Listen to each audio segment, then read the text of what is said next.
Hi, welcome back to the channel. This is the video that I've been waiting a few weeks to do. So a couple of weeks ago, I did a video where I probably very badly predicted the winners of the 2026 ENNIE Awards. They have been announced as Gen Con is this weekend. And what I've done is I've written down all of my predictions. Now, I've managed to find a website so we don't have to sit and watch the presentation go on that's actually listed all the awards and the winners. Now, I haven't looked at these yet. So I'm quite interested to see just how badly I was. So what I'm going to do is I'll go through the award, I'll say my prediction, then we'll jump over to the website and see how well I did. I'm kind of going to score it as well. And I think because I'm a bit nerdy like this, I'm going to try and keep scores as the years go on, as I do more of these videos. I think, well, let's just not beat around the bush, really. Let's just get straight into it. So the first category we've got is Best Adventure Longform, where I predicted A Tomb of 1,000 Doors for Mothership. So let's go and see how badly out I was. Here we have the list of the judges and then some judges spotlight winners. Actually, let's have a quick look at the judges spotlight winners before I look at just how badly out I was. So William Beeson had Gilfrey. I've never heard of it. Hans Cumming, a Trash to Treasure. Something else I've not heard of. Christopher Gath got an RPG Zine Club. I think that was on one of the... was nominated for something. Fiona Catherine Taylor Howard got Tackle Box. And then Tom King, Draconis, The Call for Adventure.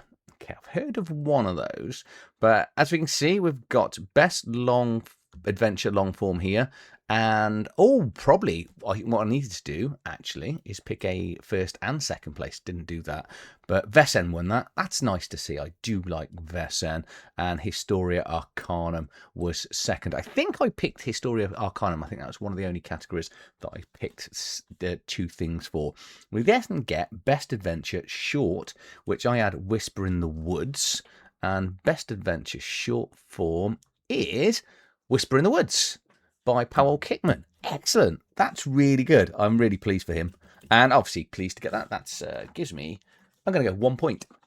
I say next year I think I should go gold and silver. So I need to pick best. So we've got then Best Aid, category digital. I had West Marches because I like hex crawls.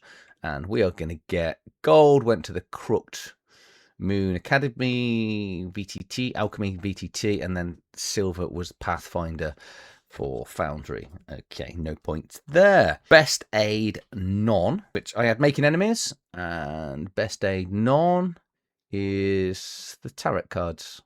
Really? Okay, it's kind of, well, still no points.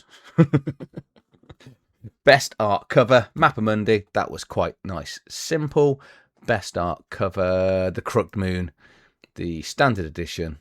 Okay, it was a very nice cover. I think that would have been my second pick. Best Art Interior, Legend of the Mist. And we've got, yes, another point. Gold, Legend of the Mist for Best Art Interior. Look at that. 2 points. That's 2 points out of, not many, is it? I'm not doing that well. Best Cartography, Collection of Fantasy Maps 2. I went to Dolmenwood. Oh, I should have picked. Collection Fantasy 2 came second. Do I get half a point? I don't think I do really with this point scoring that I've done, but it's close on that. I'll take that. Best Community Content, The Bride of Pendle. Best Community Content, The Triangle Agency Fanzine. Bride of Pendle got 2. Came in second with the silver, so it's close. Again, close on that. Best Family Game. I went for Mushy Mushrooms, this looks like. Best Family Game, Dungeons and Kittens starter set. It wasn't for me. And Dragon Town, great to see from JP Coover. I had that in second place. Best Free Game, I've got Legends of the Mist. Best Free Game, I should have just gone with my thought there was obviously Daggerheart. We're going to probably do a lot better in these awards than I was going to ever give it credit for. But I've got another second here for Legend in the Mist, which is good to see. Best Game, Sickest Witch. We just know that's going to be Daggerheart, which it is. So hardly any surprise in there. So just because I'm not a fan doesn't mean that thousands of other people, well, specifically the judges, thought it was. Legend of the Mist came in second, which is cool. Then get Best Layout and Design. I went for Berserker, obviously, and they went Warhammer, the Old World. Berserker 2. Okay, that's good. I'm very good at picking second place. Yes, Monster and Adversary. I went for Dolmenwood and Monsters of Drakenheim. Monsters of Drakenheim were my number 2 pick. I did go for 2 for this because I thought it is a very good book, but I've got another silver. So maybe I should give myself half a point for those. I'm almost right. We then get best online content. I went solo RPG. We got designing dungeon course, and then solo RPG list 2. Again, the second place for me. Best product value, the Crooked Moon. I think that should win it by a long way. It did. It did. Here we go. The Crooked Moon Ultimate Edition, but it is about $1,000, I think it was. Second, nice to see Legend of the Mist picking up yet another sort of second place. Best RPG related. I didn't pick anything in this category because I was kind of confused about the whole category. There's a few other people in the comments wrote similar things, but Beyond the Witching Ring, a Dolmenwood soundtrack, and then we've got Menagerie of Unbearable Things, which was I thought that was weird because that seemed like a monster manual and story in there, but you know, Tiana Hero is a prolific writer, so I'm not surprised to see that in there.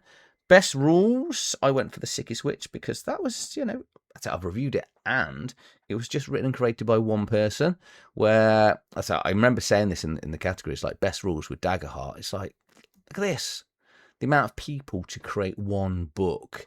Where you've got other things with like one person writing. I kind of think, you know, well, it is what it is, and I don't even think it's the best rules. You know, when the players are rolling statistically better than the Games Master's ever going to roll, I don't get it. But hey ho, that's just me. Best setting, I went for Grim Hollow, which is an amazing setting. Dolmenwood, I think I went Dolmenwood 2 and Rococo's Guide to the Yokai Realms. Never read it, it's 5e. So I'm not overly interested in that. Even though I've got to say this because obviously people put that in the comments, that Grim Hollow is a 5e setting, but I had that when I was playing. It's sort of a lot more 5e. Best solo, I've gone for Odyssey of the Giant. Best solo game, Spine. Robin over at Cozy RPGs absolutely loves this. And then Silver, the Bonsai Diary. I'm not surprised. I looked at it. It wasn't overly my thing, but it had won quite a lot of awards going into this. Okay, best streaming, Cozy RPG. Obviously, Robin would have won. He didn't. Okay, gold went to Darrington Press. Cannot. Oh, cool. Robin got second. That's fucking amazing. Really pleased, Robin. Well done. That's ace. That's brilliant. That's actually the highlight of the whole of this list, I think, for me. Best supplement, I went for Legend in the Mist. Ooh, I get a point. One more point. That puts me into a whole 3 points. Probably should take those half points, I think. And then we've got Silver, the Painted Wastelands Player's Guide. It really is a very good supplement. Let's write in. Making Enemies was my pick. Oh, that's cool. I'm up to 4 points. So that's it's not gone well. And then Silver was Rapscallion, which was that pirate one that did look very interesting. So I do like, you know, you do start thinking about shopping carts.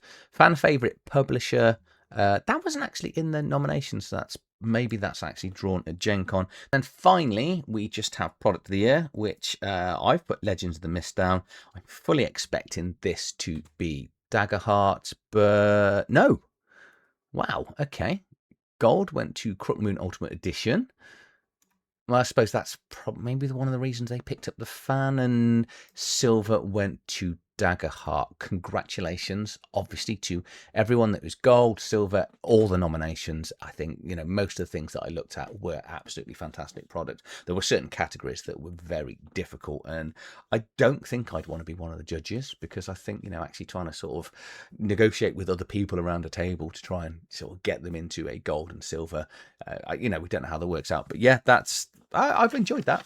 I've enjoyed that. I'll do it again next year. I think the big thing I've learned is I need to sort of go gold and silver definitely be picking a top 2. But yeah, let me know down in the comments below if you did your own predictions, how well you got on. Did you outscore my whopping 4 points? It's not a lot of points in there. I think I need to change the point system for next year. You know, if I get gold, maybe it'd be 4 points, and then silver will be 2, and whatever it may be. I don't know. But yeah, I actually really enjoyed this. I enjoyed looking at the nominations and just sort of seeing what was on there. And then it's been waiting and waiting just to find out a full list of all the winners. And obviously, you know, definitely props to Robin. It's absolutely amazing. I think you've only been on YouTube 1 year. I think it was your first year, and you just exploded. It's brilliant to see. As ever, plug for me. Obviously, if you're watching me, please do like, share, subscribe to the channel. Go over, if you haven't subscribed to Robin's channel, I'm sure you have. Go and support him over there too. And I'll see you on the next one. Thank you for watching.